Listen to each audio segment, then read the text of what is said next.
Hello everyone. Now we are going to start our subject, that is switch gear and protection. In that first part is protective relaying fundamentals and principles. Directly starting with this subject, first question comes in mind: why we need protection? What is the necessity of introducing this subject in our curriculum? So while studying this subject you will get answer of this question. Now to start with, modern society needs 24 by 7 and reliable continuous power supply.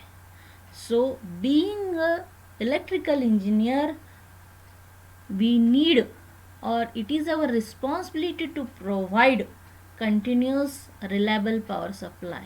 So it is duty of electrical engineer to design a power system in such a way that there should not be any failure. But no power system can be designed in such a way that there should not be failure. So one has to live with the failure. In the language of power system engineer, in the language of protection engineers, these failures are called as faults or abnormal operating conditions. Now I'm going to relate this failure with this today's pandemic. Now we are living with this pandemic. We know we are living with this problem. But what is our duty? We are protecting ourselves by measures given by the government. So, like this, power system engineers need to protect each and every equipment of the power system. What power system contains? Power system contains generators, transformers, transmission line, distribution line, motors. So we need to protect these complete power system by this failure or faults or abnormal operating condition. What is failure? What is fault cause? What is occurrence of fault can cause interruption in the power supply to the consumers, substantial loss of revenue due to interruption of the service, loss of synchronism, extensive damage to the equipment, serious hazard to personnel. This is due to fault. So our protective system should be, what should be the function of the protective system? They should watch this failure such as short circuit or abnormal operating condition and disconnect unhealthy part and supply power through the healthy section. So de-energize the unhealthy section of the power system and continues the supply through the other line. Also to indicate the type and location of the failure so as to access the effectiveness of the protective scheme. These are the some function of the protective schemes. So this complete power system we need to protect from the failure. So definitely one relay and one circuit breaker is not sufficient to protect this complete power system. We need to protect each and every part of the power system. So this power system is divided into different zones of protection. A zone is provided by the system of the relays, circuit breakers and associated equipment. One zone consists of the relay, circuit breaker and its associated equipment. To provide complete protection of the entire system, that is to avoid having any unprotected section, neighboring zones are arranged to overlap each other. As we are having different zones of protection, we are having different equipment, so two zones are overlapped with each other, or you can call neighboring zones are overlapped with each other so that there should not be any blind spot. When a system experiences an abnormal condition, the relays first identify this condition and then sends trip signal to the appropriate circuit breaker that open to isolate the affected zone. Now we'll see what are the different zones of protection. Now here is a complete power system. This is generator, transformer, this is low voltage bus, 11 kV bus, this is high voltage bus, this is again low voltage bus, this is generator, transformer, and this is transmission line. So this generator is protected by this generator zone. These two generators are connected with this bus. So this is called as low voltage switchgear protection. So this generator zone is overlapped. This is overlap with low voltage switchgear zone. This is transformer. This transformer is we are protecting with this. This is power transformer protection. This is overlap with this low voltage switchgear zone.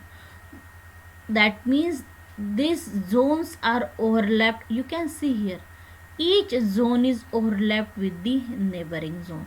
So we have generator zone, we have power transformer zone, high voltage switchgear protection, then transmission line, then again after this we have step down transformer and distribution line.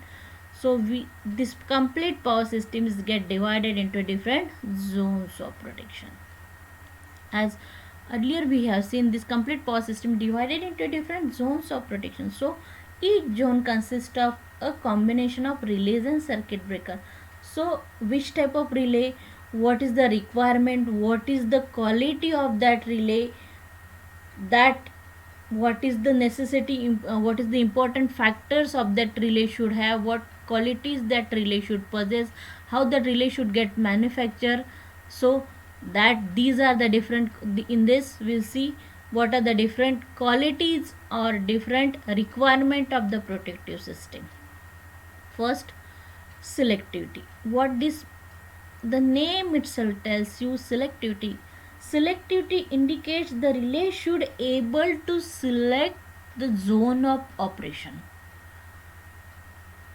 If there is a particular, as we have different zones, so the relay should operate in its own zone of operation, that is called as selectivity.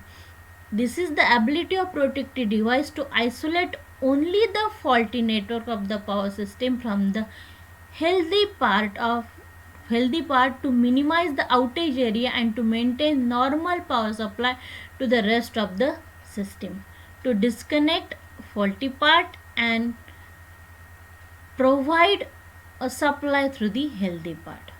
The possibility of failure to operate and failure of protective relays and the circuit breaker should be considered in determining the selectivity of the protective relays. How the protective relay should be selected depending upon the section, or depending upon the zone where the relay is connected, or depending upon the equipment where the relay is connected.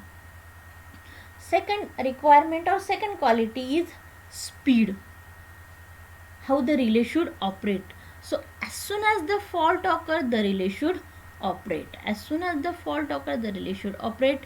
When a fault occurs, the relay should identify it and operate as fast as possible. Typically, high-speed relay can operate in the range of 10 to 30 milliseconds. Nowadays, we are having numerical relay. So as you said, typically the range is from 10 to 30 milliseconds. Electromagnetic relay takes 2 to 3 cycles. 2 to 3 cycles means what? How much time they are taking? Listen, I will explain, or I will ask this question in our WebEx lecture, that you have to answer this. How much time that electromagnetic relay is taking? As I told, it take 2 to 3 cycles, means how much time it is taking. Now here high speed relay take minimum from 10 to 30. Nowadays we are having a relay which can operate even less than 10 milliseconds. Next requirement of this protective scheme is sensitivity. Sensitivity is, it is the ability of protected device to operate correctly to the faults or abnormal condition inside the zone of operation. It should be sensitive for the fault. Sensitive means what? If suppose 5 ampere relay, the relay rating is 5 ampere, So as soon as fault current exceeds 5 ampere, the relay should operate. If it is 5.1, the relay should operate. If it is 4.9, the relay should not operate. So it is the ability of the relay to sense that fault, called as sensitivity. Next quality is discrimination. What is this discrimination? This selectivity and discrimination are interrelated with each other. A protective system should be able to discriminate between fault and loading condition even when the minimum fault current is less than the maximum full load current. I will explain this discrimination. Discrimination means what? The relay should able to discriminate between faulty current and healthy current. What happens? It should able to discriminate between normal operating condition and faulty operating condition, or it should able to discriminate between fault in its own zone and fault in other zone. So this is called as discrimination. At the same time, it should able to select its zone of operation. It should not operate for the other zone.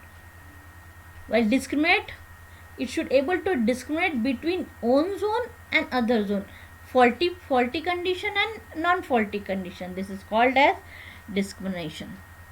Stability.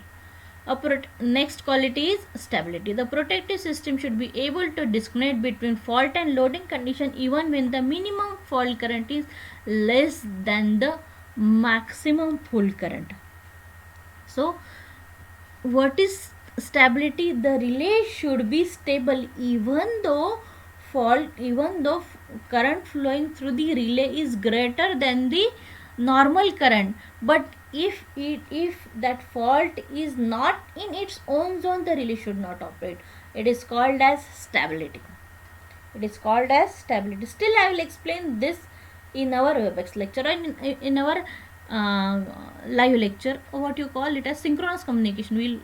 I will explain this in detail. What is this reliability? Next quality is reliability. The relay should be reliable, means if fault is there, the relay will operate. This is a guarantee from the relay. So manufacturer gives 95% of reliability for the relay. Now dependability. It is the certainly for correct operation in the response to system trouble. Security is the ability of the protection scheme to avoid maloperation between the fault. Upper one are main qualities of the relay.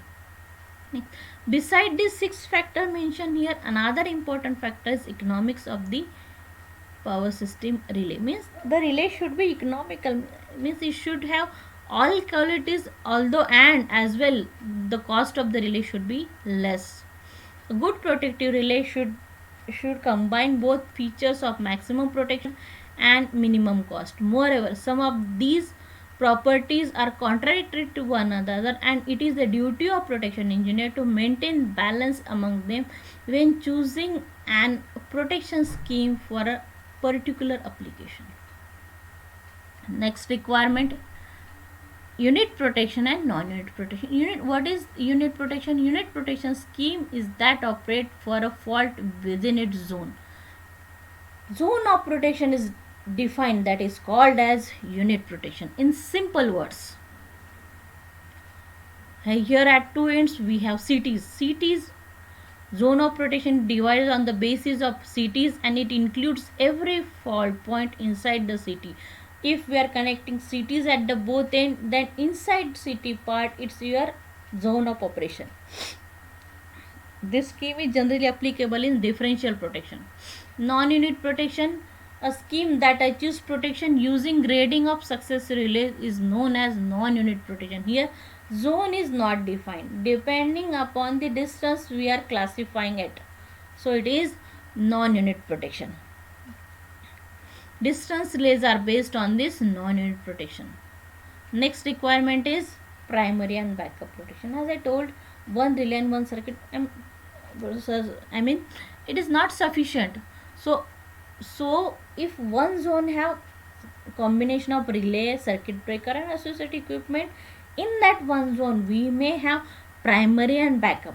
primary relay will operate, it will act as a first line of defense, while backup relay will act as a second line of defense. Two sets of relay, primary and become usually provided in zone of protection. Main or primary zones are always there is a first line of defense. As I told, primary relay operate or primary protection as a first line of defense, while backup act as a second line of defense, where in that case we have time delayed operation. We have time delayed operation. The measures taken to provide backup protection vary widely depending upon the value and importance of power system equipment and the consequence of its failure. Backup protection, if suppose generator, the equipment is generator, definitely we don't want generator to lose. So in that case we'll provide backup protection. If suppose distribution lines, then in that case will not provide backup protection. This is the case where we can distinguish where to provide backup and where to provide where to provide backup and where to not. Normally primary relays have a small operation zone but operation instantaneously, whereas backup relay have a large operation zone, namely overreach area, and operate with a particular time delay. As I told, backup relay operate definitely with the time delay because it is a second line of defense. There are also two kinds of backup: local backup and remote backup. What is local backup? What is remote backup? When relays, when as one zone consists of relay and circuit breaker, if in that zone also, in that zone itself we have another relays and circuit breaker, it is called as local backup. While if we are having relays and circuit breaker at the substation end or at the far end, then it is called as remote backup.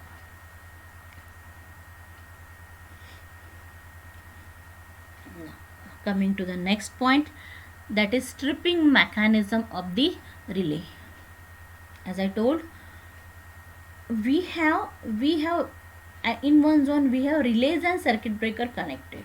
So relay is the device which senses the changes in the electrical parameter. How that electrical parameter will sense? Definitely will sense that electrical parameter with the help of CTs and PTs. Because why we require CTs and PTs? Because current level and voltage level of this transmission line, distribution line is greater, while your relay operates at 5 ampere, 10 ampere. That means there is a difference of current and difference of voltage, so we need CTs and PTs. So we are taking signal from the CTs and PTs, and then the main function of any type of relay is to detect or sense inception of a fault where a tripping task is carried out by auxiliary relays and circuit breaker. This relay senses and give tripping signal to the circuit breaker. Since the relay only does function of sensing, the speed of the relay is increased and hence it operates at a very high speed. Auxiliary relay is a relay. It carries high value of trip coil current during fault. We have again auxiliary relay, it carries current because we are not giving too much load on the main relay. We are having auxiliary relay which carries the fault current. It also gives signals to perform certain other functions associated with the relay, such as alarm and interlocking. You see here, this is generator, this is generator. Suppose this is your bus, this is your transmission line, distribution line, whatever. Okay, this is CT, this is your PT. From PT you are getting a signal, from CT you are getting a signal. This is relay, and this relay signal is given to this here. This is your trip coil mechanism. This relay contacts the here. This is auxiliary coil. This 86 you can consider is the relay coil of auxiliary relay and contact of auxiliary relay. What happens as soon as this current exceeds the pickup value, this relay contact get closed. As this relay contact get closed, this coil get energized. If this coil get energized, this get trip. Okay, as this closes means this coil get energized, and this will give tripping signal to the, this is tripping coil of the circuit breaker, this will give tripping signal to the circuit breaker. You got it? This is relay. Relay is getting signal from CT as well as PT. Okay, this signal is given to this coil. When this exceeds certain pickup value, this contact get closed. If this contact get closed, this coil get energized. So if this coil get energized, this contact get closed. If this contact get closed means this tripping coil of the circuit breaker get energized, and it gives tripping signal to the circuit breaker. This is the trip mechanism of the relay. If the single input relay is used, current based relay or voltage based relay, then the relay receives a signal from the secondary of the PT or CT only. Conversely, for two input relay, it receives signal from secondary of both CT and PT. If the relay R senses the fault within a fraction of a second and gives signal to the auxiliary relay through its contact, the contact of the auxiliary relay closes owing to the energization of the coil of auxiliary relay. This coil further energizes the trip coil of the circuit breaker. Like this, complete mechanism works. So, as soon as fault occurs, if that fault current is above the pickup value, the relay senses that fault. It contact get closed, trip coil get energized, trip coil of auxiliary relay will get energized, and contact get closed, and this contact is interlinked with the circuit breaker coil, so that get energized and tripping signal is given to the circuit breaker. Like this, complete tripping mechanism works. Here we have seen complete what is the, we'll start from first. We have seen what is the need of protection, then what is the essential requirement for the protective relay or protective schemes, then tripping mechanism of the relay. Thank you.